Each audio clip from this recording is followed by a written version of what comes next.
Un plongeur qui simule la noyade, sauvé par un chien. Bienvenue au championnat de France de sauvetage canin. Gad a 6 ans et demi, elle pèse 42 kilos et s'entraîne toutes les semaines depuis 1 an pour réussir les 4 épreuves de sauvetage en eau douce. Je suis très content du résultat. Est-ce que c'est une race qui est faite pour ça, pour sauver des gens?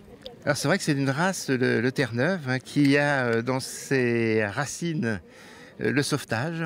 Il était utilisé par les marins pour aller à la pêche à Terre-Neuve. Les épreuves consistent à ramener le plongeur inerte sur le bateau, à lui apporter une bouée lors d'une deuxième simulation et à tracter le pneumatique à la dérive. C'est pas une épreuve de vitesse, on ne demande pas au chien d'aller vite, on lui demande de faire bien.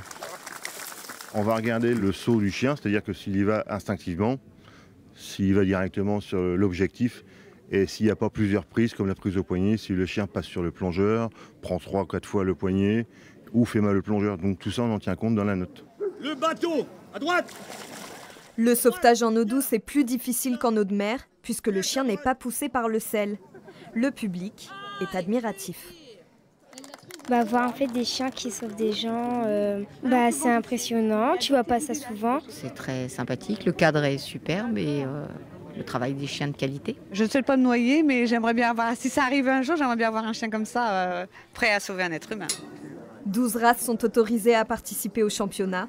Les chiens doivent passer 2 épreuves de sélection en amont et la victoire est symbolique. Même si le chien est diplômé et champion de France, il n'a pas plus le droit d'être sur la plage, puisque le rôle de sauvetage réel est laissé à la SNSM.